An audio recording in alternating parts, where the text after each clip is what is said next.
Labyrinths is brought to you by Knox Robinson Productions. Please consider becoming a patron. For as little as $5 a month, you can listen to Labyrinths ad-free. Visit patreon.com/Knox Robinson to learn more. I was sitting there, paying attention to my breath. The sound of planes overhead, a few birds who had decided to remain as the rain came on. And I found myself really zoning in to the sound of the rain pattering across the roof.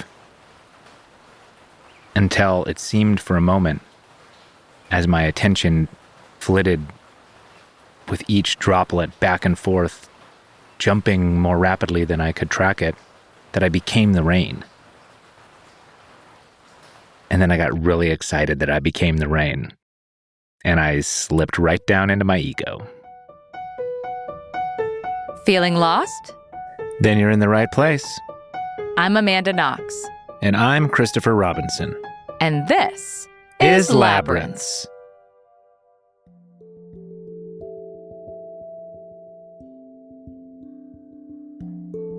Back in 2014, when I was reconvicted of murder and facing extradition to Italy, my world was falling apart around me yet again. In some ways, it was harder than in 2009. At least while I was in prison, the fact that my life sucked made sense. Prison is designed to crush your spirits. But now I was living in freedom. I was free to order a cappuccino at the cafe, to go mushroom foraging in the woods, to ride my bike across the city with no destination in mind. Except I wasn't really free. With that axe hanging over my head, I couldn't plant roots. I couldn't make friends. I was withdrawn and hiding from the world. It was in the midst of that emotional struggle that some friends encouraged me to go to a 10-day silent meditation retreat in Onalaska, Washington. As you might imagine, my relationship with silence is complicated. In prison, I felt voiceless for so long while other people's actions steered the course of my life. I was cut off from everyone I loved and forced to live an isolated, regimented lifestyle. Traumatic doesn't even begin to capture it. So the idea of going to a silent meditation retreat where I'd have to disconnect from the world and my loved ones and live a regimented lifestyle did not exactly sound therapeutic to me. I also had little experience with meditation, but I figured if I could survive 4 years of prison, I could get through 10 days in silence. At the Northwest Vipassana retreat, when I wasn't meditating with a group of strangers, I was expected to meditate alone in my small dorm-like room, about the size of my prison cell. That very first day, the psychological stress of feeling trapped became too much for me, and I went outside to do a walking meditation around the grounds. But a staff member found me and told me that wasn't allowed, and they sent me back to my room. I reluctantly shut the door behind me. A full-blown panic attack ensued. I began hyperventilating and weeping until finally the staff escorted me out. I left the retreat early, feeling like a failure. And I was angry. Angry with myself for failing. Angry that my trauma was so overwhelming. Angry that this was my life. I didn't meditate again for a really, really long time after that, which is a shame because meditation, especially of the Zen Buddhist variety, is the exact right tool for learning to accept your life for what it is. I eventually came to meditation on my own in the midst of the pandemic, thanks to Sam Harris's Waking Up app. And my meditation practice is now one of the most positive aspects of my life, alongside my children and Chris, of course. I haven't yet been back to a silent meditation retreat. I'm looking forward to the opportunity once our infant son is a little older and less physically attached to me. But for now, I have the opportunity to live vicariously through Chris, who just returned from a 7-day silent meditation retreat hosted by the Puget Sound Zen Center here on Vashon Island. I'd never been away from Chris, out of contact with him, for that long since we'd been together. Nor have the kids been without their dad for that long. But while I lost my husband for a week, he was losing himself too. And I was looking forward to basking in whatever meditative glow he might return with.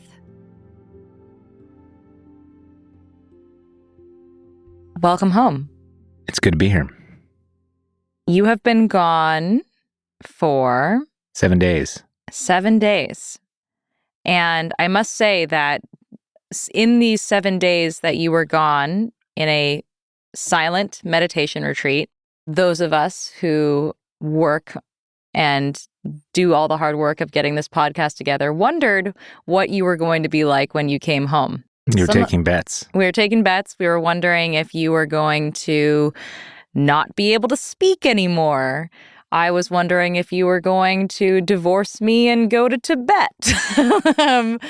So there was some behind-the-scenes rumblings about what this was going to be like for you. I think we should set some context for everyone.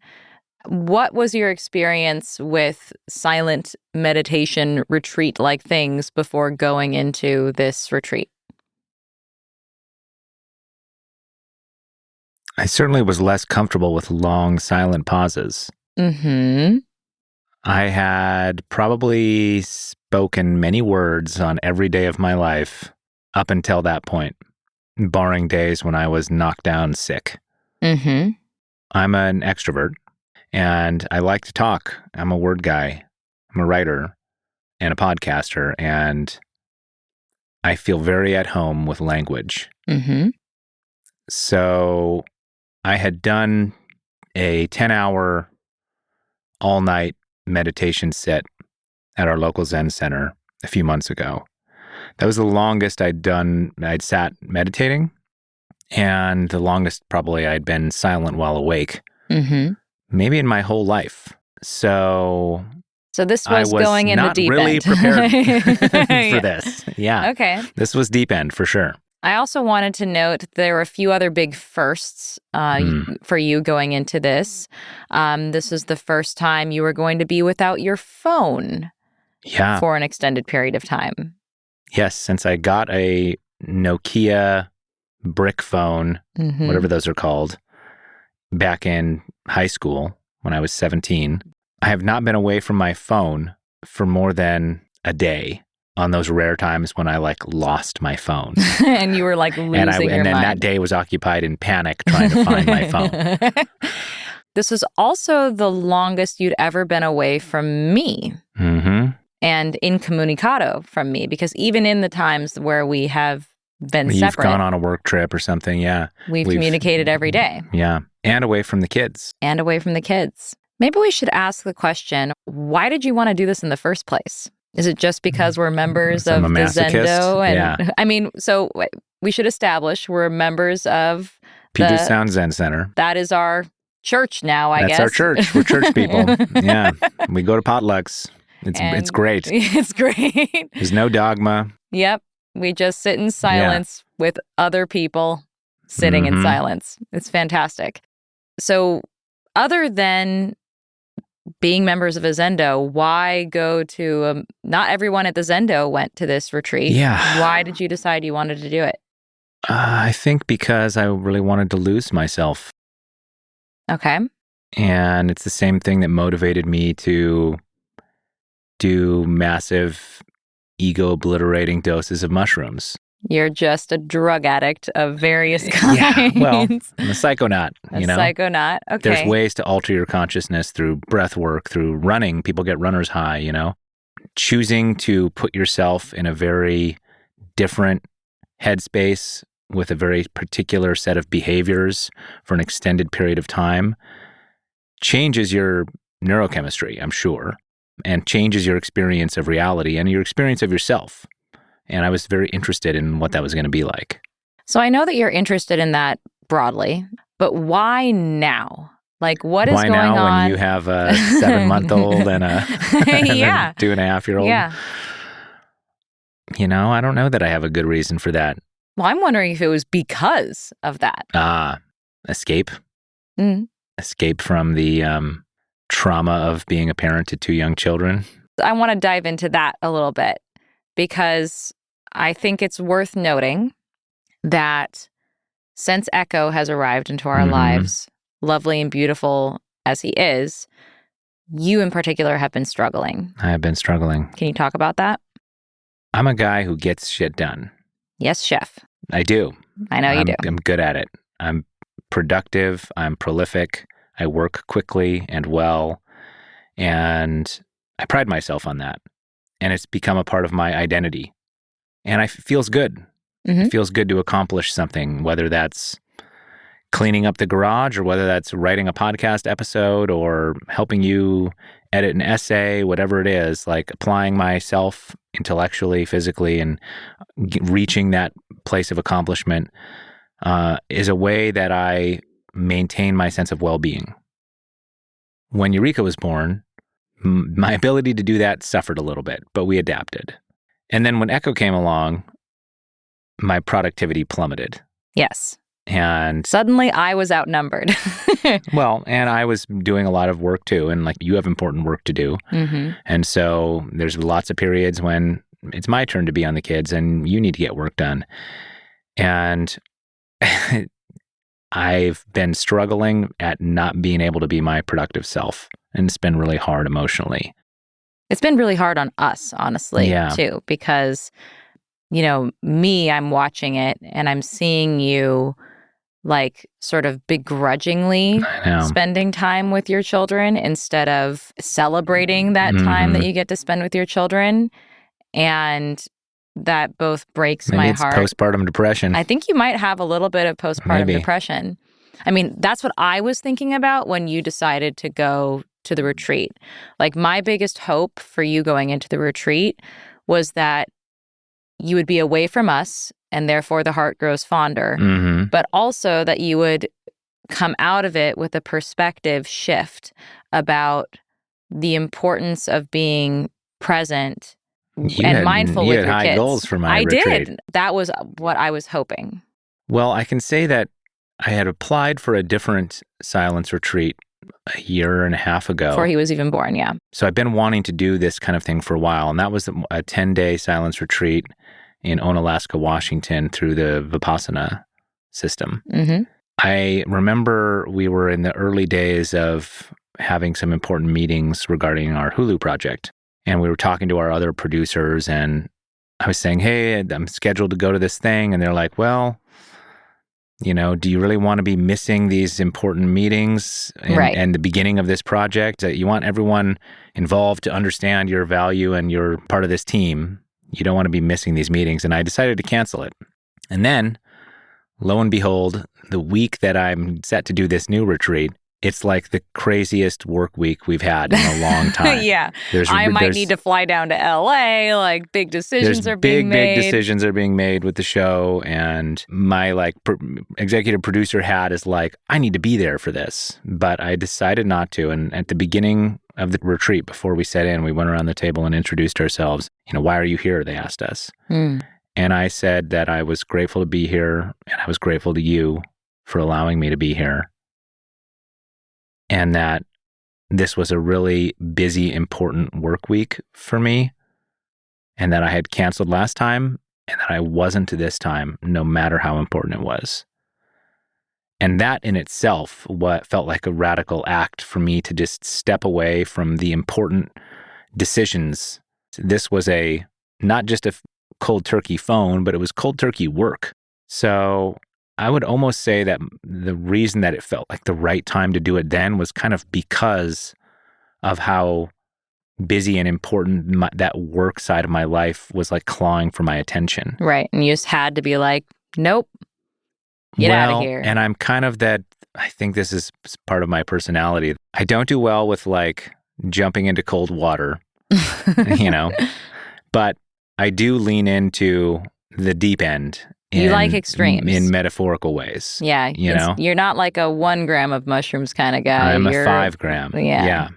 And this felt right. And it felt like the right time to do it. Like, if I'm going to get some benefit from checking out of work, I might as well check out of work at a time when it's the most stressful and when it wants my attention the most. Because that's going to teach me the biggest lesson.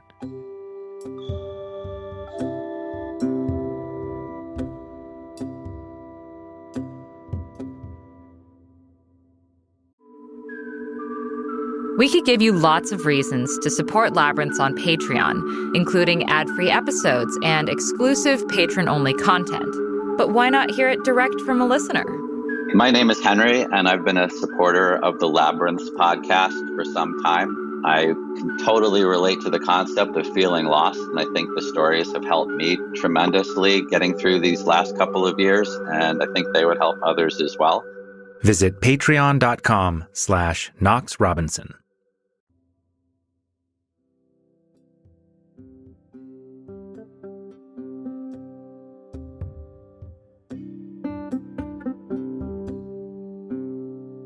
I think we've established the context of you going into this retreat. Maybe let's describe the location. Yeah, so it's at Camp South, which was established in 1920 here on Vashon Island. It's a beautiful property on the southwest side. And, it's up on a bluff kind of overlooking the water. Lots of really old trees. And if people listening to this don't know what the Pacific Northwest is like, you should know that it is a temperate rainforest. So our forests mean business. We have ginormous trees. We have thick foliage. We have ferns for days. Mm-hmm. It's extremely green, extremely rich, extremely wet. Most of the year. But it makes for this really beautiful setting. And of course, there's also, I think, something that's really particular about our setting is it's so mountainous. You don't just get one sort of vista. You have the ability to immerse yourselves in all these kinds of different locations. You get, it's just the beauty of our outdoors is stunning and in ways unparalleled. Don't move here. Get out of here. But this particular place is, because I think it's been a camp for so long, it hasn't been logged and developed, and, the nature is really strong and untouched in many ways. And there are, especially on the cliffside, these just really old, massive trees. And lots of trails winding through it. And, built in throughout this forest are these little cabins, many of them unheated, but some heated buildings where we were staying. And it's a camp, right? So there's an archery range. There's an obstacle course. There are horse stables. Yeah, exactly. And there weren't any campers there while we were there. Maybe it's a time of year thing. And so there was a strange desolation to the place, a kind of... like eerie ghost children were lurking around? Yeah, in that Japanese, like wabi-sabi sort of way, that place where loneliness is both attractive and a little off-putting at the same time. That longing, that nostalgia, like I sat sitting at that archery range and imagining the kids who would be clumsily firing arrows, but right now it's totally quiet and there's an owl perched up top staring at me from across the field. There was something about that, the environment itself, that seemed totally appropriate. Okay, walk us through a day. The day begins at 4:30 a.m. You hear a bell ringing. You don't have an alarm, you don't have a watch. Right? You don't have a phone. You don't have a phone. And you wake up. You've got a half an hour to get to the Zendo, the meditation hall. And then I put on my black robe, which was not a thing I was expecting to be wearing. But that first day, they told me they had these extra robes. And if I wanted to wear a robe, I could. And, the ordained monks and people there from the Zen Center were wearing their formal garments. And I decided, hey, why not? Let's try it. It'll probably be, comfortable to sit in a meditation position in. But I didn't really realize how important it would be. As soon as I put the robe on and saw myself in this room with other people with their robes, like my sense of individuality started slipping and falling down, started quieting. And at those times during the day when I would change back into normal clothes, I could feel my sense of self reassert itself. Oh, here I am wearing my blue jacket, right? Even wearing my white glasses with the robe, I still felt like there's a part of me peeking out of this robe here saying, look at me, it's me, Chris, the individual. Anyway, you get to the meditation hall by 5 o'clock and you bow and you get on your cushion. And then the day begins with a tea service, sort of ceremonial tea. They come around and you bow and you get your green tea. And then we do some chanting in Sino-Japanese. And it starts with, there's maybe 20 minutes of chanting. And you're doing like the Heart Sutra, right? The Buddhist Heart Sutra. They have the Heart Sutra in English as well. But most of them, you don't know what you're saying. I think most people, except maybe the abbot and maybe one or two other people at the retreat, knew what it was saying. You recognize words like Dharma and so forth, but you're basically chanting gibberish. Right. And I really got into it. Just, it was the thing that... Gate. Yeah. It was the thing that was most off-putting to me when we first joined the Zen Center. Right. Because, you know, we got into meditation from Sam Harris's Waking Up app. It's kind of like the Krav Maga of meditation, in the sense that Krav Maga draws from dozens of different martial arts and just takes what's effective and strips out the sort of formality and traditional frippery, right? Kung Fu has a lot of movements that aren't really designed. They're designed to be beautiful and formal and dance-like, not necessarily to be brutally effective. Yeah. And likewise with meditation, there's a bunch of stuff in Buddhism that has nothing to do really with the core insights or the core practice. And some of it is metaphysical nonsense, I would call it. And Sam, of course, gets rid of that in his presentation, which is very aligned with a materialist, neuroscientific view of the world. But there's something I realized about the chanting that is really valuable. And it made me understand what the deal with cults is, in a way. Like the robes and the chanting. I'm like, I get this cult thing more. Because it brings your sense of self into this larger communal entity. When you're all dressed the same and when you're all saying the same sounds, especially when you're otherwise silent. The only words you're saying are gibberish that you don't understand in unison with other people. It just kicks into a part of your brain that's like, hive mind. I belong, this is my tribe. Well, I mean, it's the consequence of that, which is that your sense of individuality gets suppressed. That's one of the big goals here, is to like see what your awareness of reality is like when your ego is not constantly chattering at you about all the plans that it has, all the things that you need to do, all the memories of yesterday, the regrets, the vengeances, all that stuff that your mind is constantly running in circles around. That is you focused. Yeah, that's you focused. You're trying to quiet that and see what awareness is like without that thought loop, without that train. And, you know, sitting in zazen, in meditation, is one way to do that. Chanting is another way. The robes is another way, right? And we do 20 minutes of chanting, and then we get up and do kinhin, which is a walking meditation. You walk, you know, with your hands folded in front of you outside, get your shoes on, you line up in the same order, and then you wait for the person in front to bow and start walking, and then you all walk in unison. Left foot, right foot, left foot, in silence, paying attention to your breath. That, too, is a form of joining a sort of larger organism. You're like one big centipede moving around the path. So after that 10 minutes, you come back and it's time for zazen. In the Zen tradition, meditation rounds typically go for 25 minutes, and then you interrupt them with a 10-minute kinhin, walking meditation. And you're doing kind of the same thing in both, paying attention to your present sensations. What's going on right now? Your breath is happening. You're hearing birds chirping, whatever. We do that for an hour and a half until, I think, 7. And then it's time for breakfast. You all go outside. You line up in your formal line. You walk in step to the dining hall. You get to the dining hall, take your shoes off, and you walk in order to your seat, where you have a little bowl, chopstick, teacup situation that's all folded up in a couple napkins. And we all bow, we all sit down, and then we all start chanting the Heart Sutra again, in unison, while unpacking our bowl set. And there's a very particular way you're supposed to lay out your bowls. 3 bowls, your chopsticks go on the right, kind of at an angle, the spoon goes next to them, the teacup goes between bowls 2 and 3, etc. And that formality is in everything. everything we did there the whole day, for the whole 7 days, had that formal ritualistic element to it. And you eat in silence. You don't make eye contact. You're not supposed to look at anyone in the eye. Mm-hmm.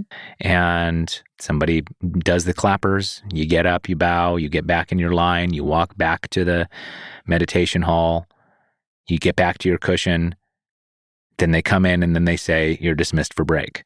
And then the first day I was like, if this was a tech company, it would be like, if we're just going to give everyone a break time now, why do we need to walk back to the meditation hall to sit down in order to say, go to break? Can't you just go to break from the dining hall? No, you can't. The Zendo is like the center of your life in that place. Everything goes to there and from there. And so when you come to the dining hall, you got to go back there just because of the formality, and the formality matters. And it structures your life in that way. And I began to appreciate that. It might be a little bit arbitrary, but that's okay. The fact of the formality is shaping your experience, and it is removing choices for you. You do things the same way every time. Your daily life is just filled with so many choices. What do you do on break? Are you going back to your room and journaling? What are you doing? No, I did not bring a journal or a pen. Is that discouraged? Yeah. I didn't see anyone reading books or journaling. I chose to maintain my mindful state during breaks. Okay. And so, you're not allowed to talk to people still. Right. Right? So what I would do is take my robes off, basically, put on a sweater, and I'd go on a 40-minute hike through the woods. And I just kind of get my heart rate up a little bit, maybe walk down to the beach and walk back up. It's pretty steep, but still just kind of listening to birdsong, paying attention to my breath, etc. You come back from break, it's time for more Zazen. You do another hour and a half of sitting and walking meditation. Then there's a Dharma talk by the abbot.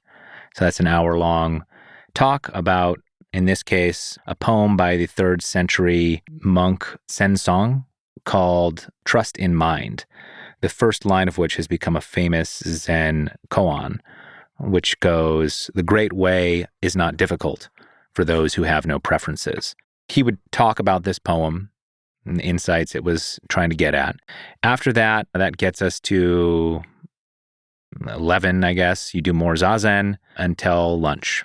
Same deal, walk formally, eat formally in silence. You get another break after lunch. I did the same thing, went hiking again. I decided to just check out the various trails. But again, no watch, no phone, no clocks anywhere. So how do you know when your break's over? Do you hear a bell? Yeah, they come around and they start banging the clappers. I see. When you've got 5 minutes. But because I was deciding to walk far afield, I had to just develop an internal clock of how long have I been gone? Have I been gone 20 minutes? I should probably turn around. Right. So I'm back before the clappers, Right. So after the lunch break, you go into samu, which is work practice, chores, outside chores, inside chores. You might be a kitchen helper one day. You might be raking leaves the next day. You might be cleaning bathrooms, washing windows, clipping branches. And you're supposed to do this with the same amount of mindful attention that you do in meditation. So scrub those dishes while really paying attention to the dishes. You're not thinking about something else, but just being present with the task you're doing. It's just another way. It's wax on, wax off, And that lasts about 40 minutes. Then you get into the afternoon and you have dokusan, which is a private chat with the teacher. And you can sign up if you want to. And during the periods of Zazen, the shoji will come get you and say it's your turn for dokusan, and you'll go down there and you can have a 10-minute chat with the abbot if you want to. That's the only exception in which you're allowed to speak. Got it. So I decided not to do dokusan for most of the time. I did it twice during the 7 days because I wanted to inhabit the silence more. After dokusan, there's a long sit. It's over double length, the normal sitting period. So it's not 25, get up, do 10 minutes of walking. It's just sit for an hour. Sit for a whole hour. Okay. After that, they have what's called qigong, which is kind of like Tai Chi, but it uses a stick. We had a bunch of bamboo sticks. And this lovely man named Anshin led us in qigong. And Anshin is an old guy who's both really spry and virile and clearly an old man. Isn't he the oldest? He might be. I think he might be the oldest person and in the congregation. And I kept thinking, like, man, I really want to, when I'm as old as him, I want to be out here as active as he is, But he was showing us all the moves, and we were sort of copying him, and he was showing us this very meditative form of, it's a little bit like yoga in that way. You're moving in tune with your breath. You're sort of stretching at times. Sometimes it takes a little bit of muscle energy to hold a pose. But it was really, really nice after all this sitting to loosen your body up that way. After Qigong, go back to dinner. Same deal, meditative eating, ritualistic eating in silence. Post dinner, you have another break, 40 minutes. And then after the break, you meet back at the Zendo, more Zazen. And then at 8:30, they have Sare, which is another tea service. You do a little more chanting, and then they dismiss you for the night. And you get to bed by about 9, and you wake up at 4:30 again. Every day, same thing. Every day, same thing.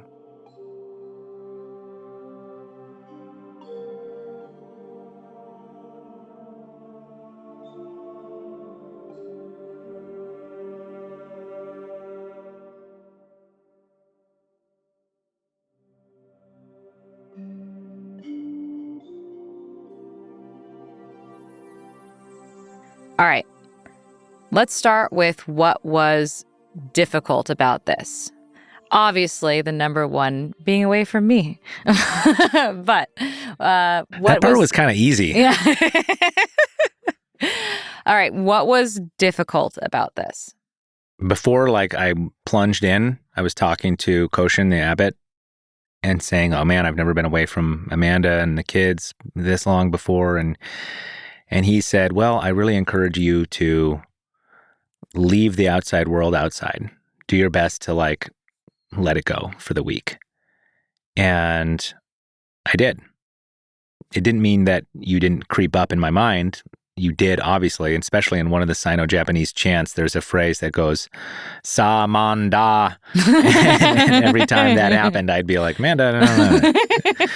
But thanks to the chant, I had to keep on saying gibberish, and I wasn't able to think. That's one of the things the chant does. You're not able to focus on the daily bullshit you would otherwise be focusing on because you're chanting. Yes, the daily bullshit being me. Sa man da. So, I knew that was a strong temptation to think about you and the kids. And so I was very sort of mentally, internally draconian with myself. And as soon as I caught myself thinking about it and thinking about the important work decisions that I knew you had to be making that week, I would just be like, no, it's not why. I'm not here to dwell on stuff I can't affect. Mm-hmm. The hardest part, honestly, was the sitting. Just the physical act of sitting. And I sort of knew from my 10-hour all-night sit that this was going to be difficult. One, because I just have a lifetime of bad posture. Sitting at a computer, don't we all? And sitting in an upright meditation position with really good posture. You can do it for uncomfortable right now. You can do it for a minute. Do it for 20 minutes. It's like, okay, I need a massage, Yeah. Now do it for 25 more minutes. Yeah. Now do it for 25 more minutes. I began to really look forward to the Kinhins and to the Qigong because I was just in pain. And, I got some advice from the abbot on how to reposition and use more cushions. And he gave me some posture tips.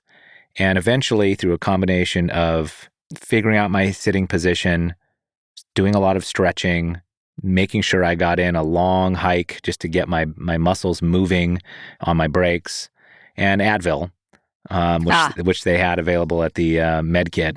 I was able to get to a place where I could sit all those hours a day and not die. Even though during the long sit on a couple days, it was painful enough that I was involuntarily jerking my face. Trying to sit there in silence and twitching because the pain in my knees or my back or whatever it was that bad. And just trying to sit there and breathe and focus on my breath and focus on the pain. And the pain became an object of meditation for me because it was one of those present moment sensations. It's actually really good for that. It is inescapably a present moment thing. You're not dwelling on the past. You're not planning for the future. You're just, my neck fucking hurts right now. Not engaging in hypotheticals. You're just like, oh, The rain is happening on the roof and the birds, and my fucking knees are just on fire because I've been kneeling on them at 25-minute intervals all day long. Okay, so physically, this was difficult. Anything else that was difficult? I was curious to know if you were going to have any of the music that Eureka listens to. Oh my God. I had Encanto stuck in my head for like the first 4 days. I'd be doing walking meditation and be like, pressure gonna drip, drip, drip, gonna never stop. Whoa. Yeah, I'd be like, God damn, just stop it, you know? And actually the first day, the abbot, he brought up this phenomenon. Oh, yeah? And he said, yeah, you know, the ways that a song can be stuck in your head, like shows you how spongy and impressionable our minds are and how much the things we're exposed to affect us mentally and affect our habits. Like everything about your life is doing that to you. This song is just the most noticeable way that that's happening to you. But the ways you interact, he didn't say all this, I'm sort of spitballing now, but the ways you interact with screens or the rhythm you move through your life, the way you interact with food, all that stuff is impacting your consciousness just in the way that that song you're hearing from your toddler is. And so this was an opportunity to step away from all of that and establish a new rhythm. And one point he made is that we're all coming from a world with our individual rhythms and routines, and now we're all developing the same routine and the same rhythm. And you can see that emerge, that people weren't quite in tune on the first couple days, but like so you become a superorganism as you start to do the same thing in the same routine, the same pattern with the same people, at the same times over and over and over again. Psychologically, any challenges? And did anyone crack? A few people left early for reasons I don't know why. Yeah. Psychologically, I was so exhausted at the end of the day. I just had to go to sleep. I mean, I think it's important that... I hear that. That was my week, too. They don't give you time to sit there. I mean, they give you your break. I suppose you could be dwelling on how hard it is during your break. I was trying to be mindful during my breaks. And then at the end of the day, I didn't have energy or time to sit there and think about it all. I just had to go to sleep so I could get ready for the next 4:30 wake up. And I really enjoyed not talking. It was a little bit weird at first, but I fell into it quickly. And as I said, I intentionally chose not to take advantage of the Dokusan opportunities because I would prefer to spend the day in silence. My meditation practice before this was just mostly through waking up and then through Sundays at the Zen Center. And I'd done lots of forms of meditation in that Krav Maga way, right? There's metta meditation where you're focusing on your loved ones or sometimes even your enemies or your perceived antagonists. Metta is compassionate meditation. So you're explicitly thinking about people and sending them in your mind positive psychological energy. Which can be really transformative and can help you get over feelings of anger towards somebody by just trying to well up that feeling of positivity that you feel for your toddler and then flip in your mind to the person you're angry with and just try to do a sort of mental transference, you know? But anyway, I decided I wasn't going to do any of that on this. I wasn't going to do any form of meditation that was anything other than focusing on present moment experiences. And it was a little numbing at first and difficult, and my mind would continually flit to hypotheticals. It would jump to things going on with you out in the world that I knew about. I would be remembering a thing that happened earlier in the day at the retreat, you know, and I would catch myself and go, no, I'm remembering right now, or I'm thinking about the kinhin later because my knees hurt, but it's not time for the kinhin yet. I do want to be walking, but like ignore that preference. The great way is not difficult for those who have no preferences. You know, I kept hearing that and trying to repeat that to myself.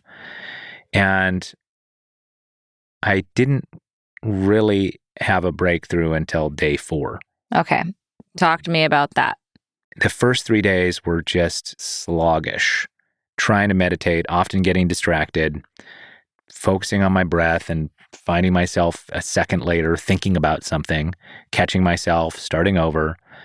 I have enough practice that I think I'm fairly good at not judging myself for that sort of failure. And so I'm not going, damn it, focus, you know? I'm just like, begin again. That's a rookie mistake. Yeah, right? Begin again, just back to the breath, back to the birds, whatever it is, the heater, you know. The interesting thing that Koshin told us, the abbot, was that when he was in training at a place called Mount Baldy, he noticed that everything was regulated the way it is at retreat.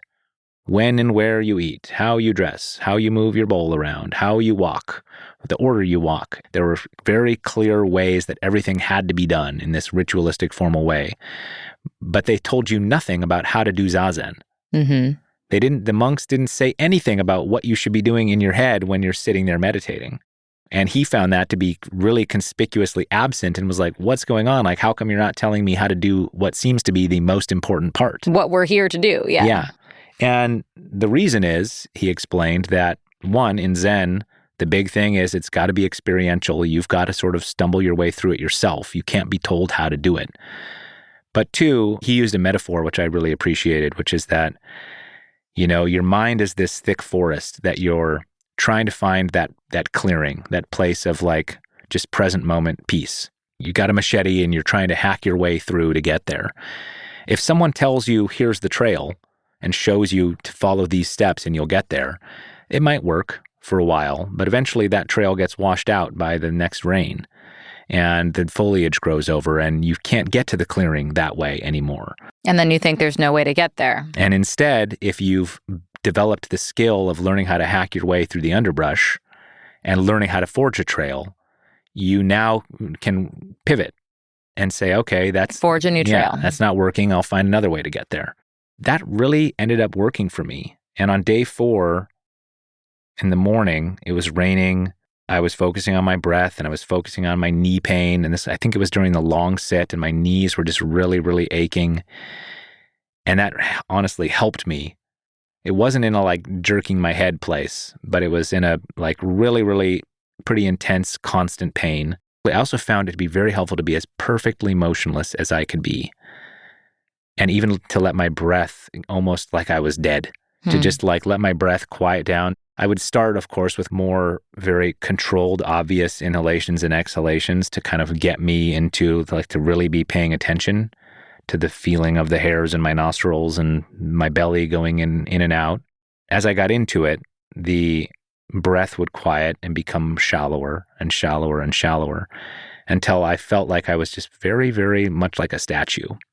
Feeling my breath, feeling the pain, the sound of the heater, you know, the position of my hands. And the stiller I became, the more my body felt like a sort of cloud of sensation rather than, you know, the feeling of my toes and my fingers, and like the sense of myself in space began to become a lot fuzzier, which also helps divorce you from your sense of individuality and of who you are.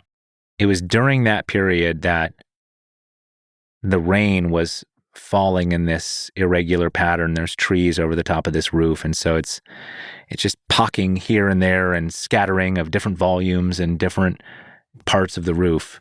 And I found myself trying to like pay attention to every drop. And it's a little bit like staring at a swarm of gnats and trying to follow each one's path through the air. Mm-hmm. You obviously can't do it, right? And trying to do so sort of overloads your attentional abilities. And it was in the moment of doing that, of just breath, knee pain, sound of the heater, sound of the rain, that I had this moment that felt very mushroomy to me and reminded me of my big mushroom trips where I became the rain.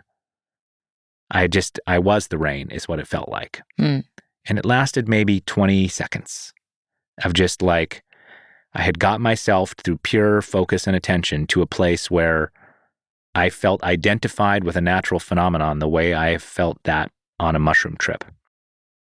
And then my meta ego noticed that I had become the rain, and I got like, so excited. Sweet. And I was like, yes, I'm doing it. You know? And then you're like, and then I'm like, I stopped. Here I am congratulating myself on doing it. And there's my old, I'm proud, you know, like that's the whole self that I'm trying to quiet right now, but it's persistent and it looks for any opportunities to assert itself. So the next day I decided to go to Dokusan and talk about this experience with the abbot, and he just laughed. And he told me it's the oldest story in the book. You know, you climb and you climb up that knife edge to that point of attention where you're just really, really zoned into the present moment, and then you precipitously slide back down. And he said, over time, with more practice, you can get that knife to lay flat. And then you can hang out at the point of that knife for a lot longer. It has to become boring to be there in a way. And I tried again that day during the long sit to just grimace through the pain. But this time the pain was too much, and I was like jerking my head in pain, and I was just really looking forward to the Qigong to stretch my muscles, and I didn't get anywhere. I felt like I backslid a little bit. I realized I was trying too hard. It has to be effortless effort. And I was like, this is the path that'll work. I'll do that path again. Nope. It was already washed out. Yeah. So I decided to fast for 48 hours.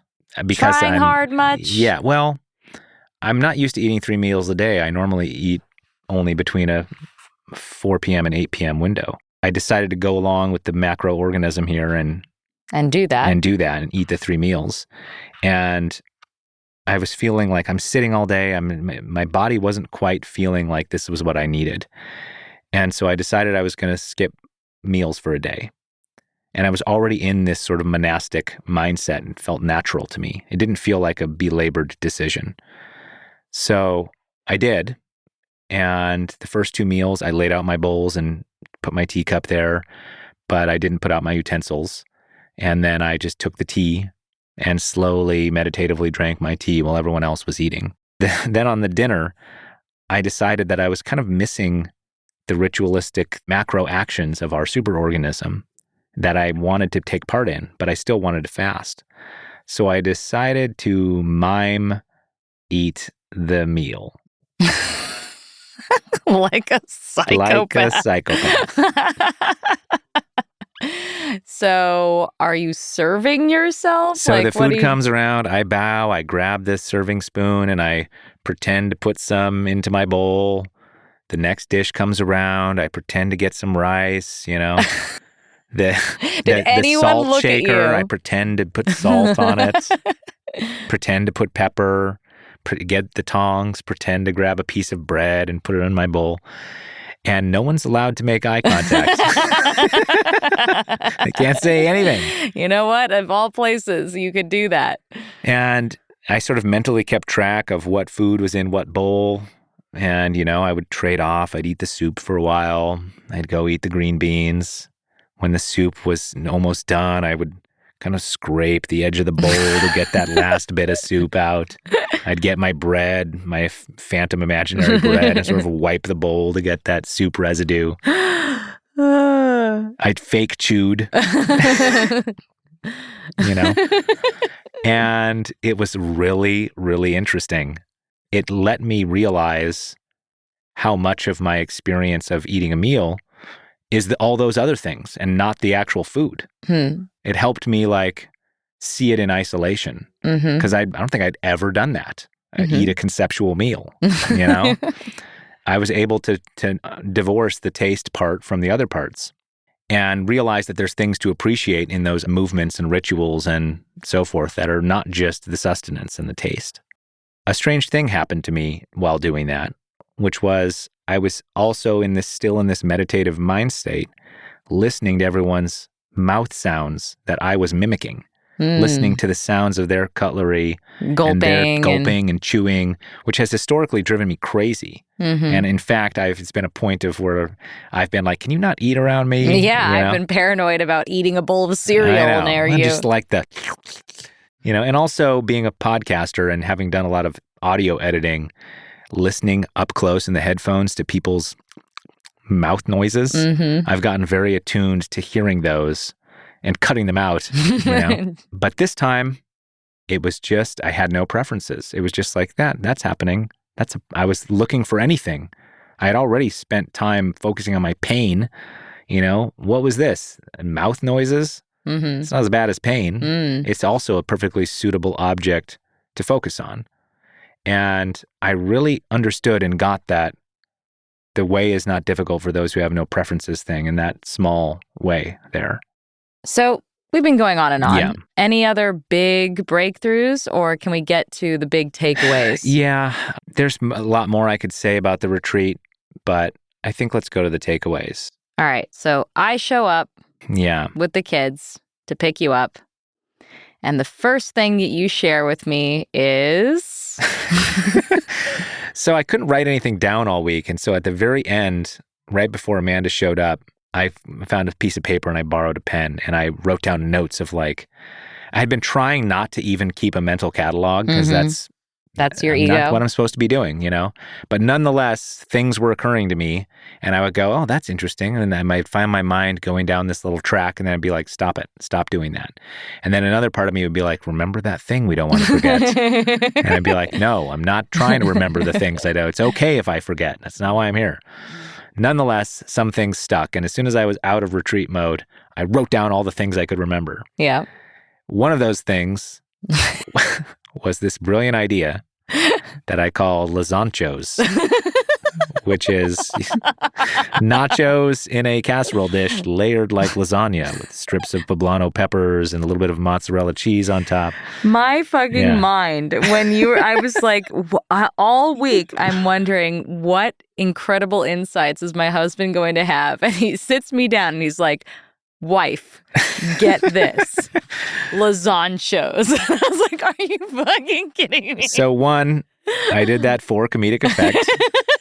And Because two, he knew? Because I knew. And two, the bigger insights, I wanted to have a more meditative moment, a quieter moment to relay them in. Okay. Like this moment. So. One of the big ones was relating to the thing you hoped about, which was that I'm such a doer normally, and I didn't do anything, really. Well, I did a lot of nothing. Mm-hmm. I actively did nothing. Wu wei. Which in Chinese and in Taoism is called wu wei, not doing. And in fact, there's another phrase, wei wu wei, which is doing, not doing.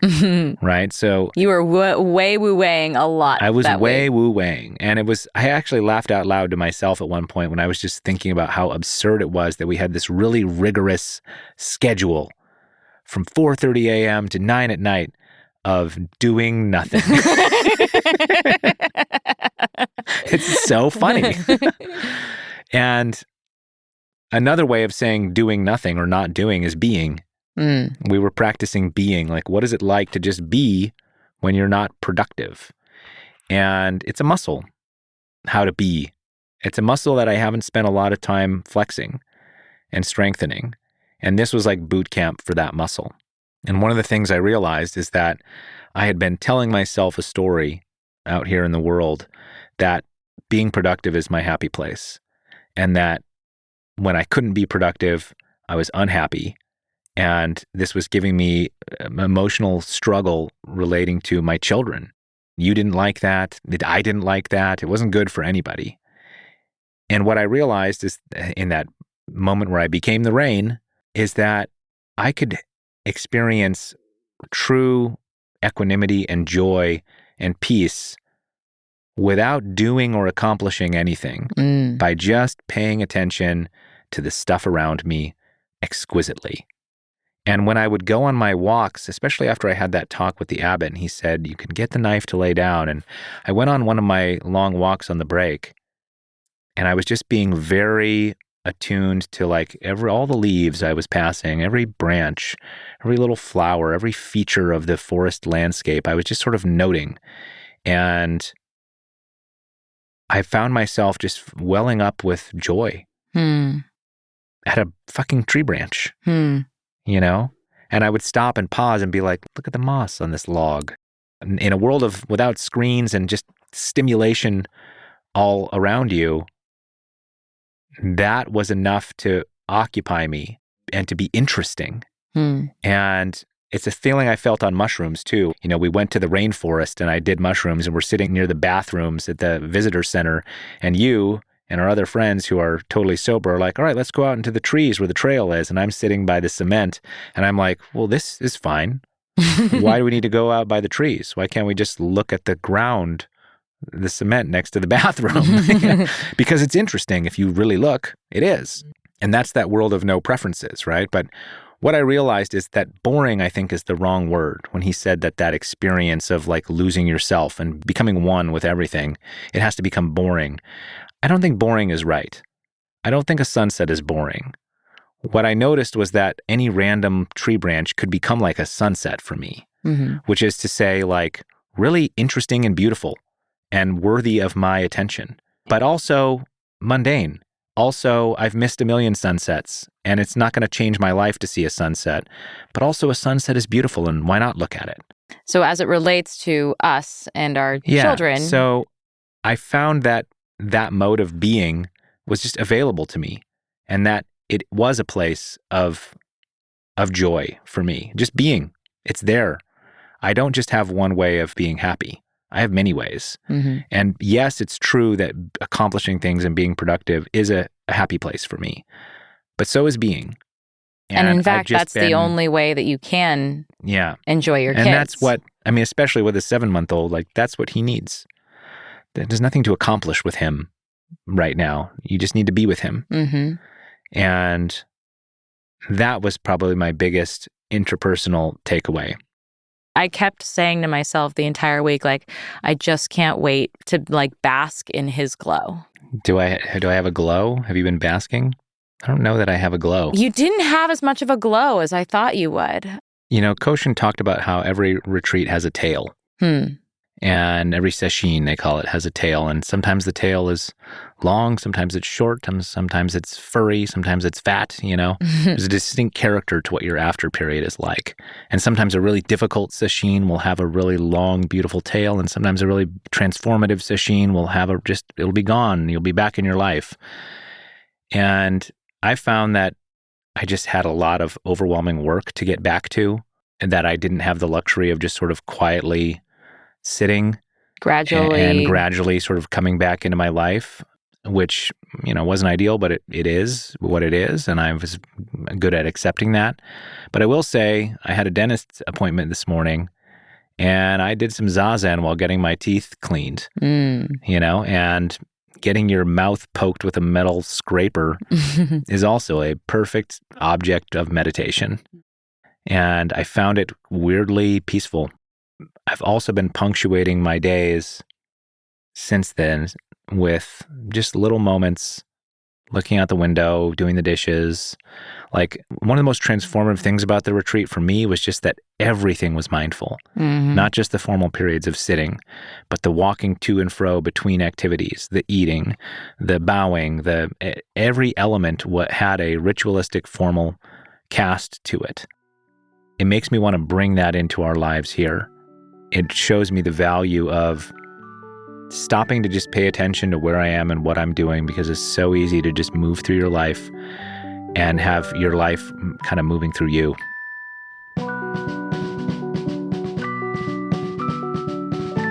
If you're a Vashon or Seattle area resident, we encourage you to check out the Puget Sound Zen Center at pszc.org. In the meantime, get lost with us. Find us on Twitter at Amanda Knox. At ManUnderBridge. You can learn more about our work and how to support it at knoxrobinson.com. And please, close your eyes, become aware of your breath, and visualize a 5-star review for Labyrinths.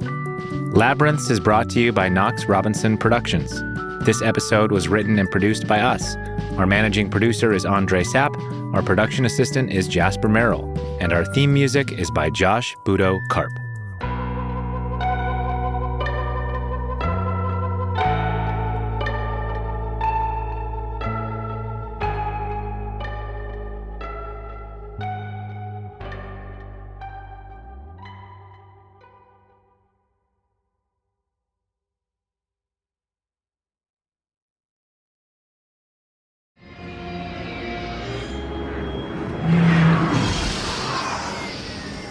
Hold it right there. Let me hear your ad. These aren't the ads you're looking for. These aren't the ads we're looking for. This podcast is listener-supported. This podcast is listener-supported. Visit patreon.com/Knox Robinson. Come on, boys. Let's visit patreon.com/Knox Robinson.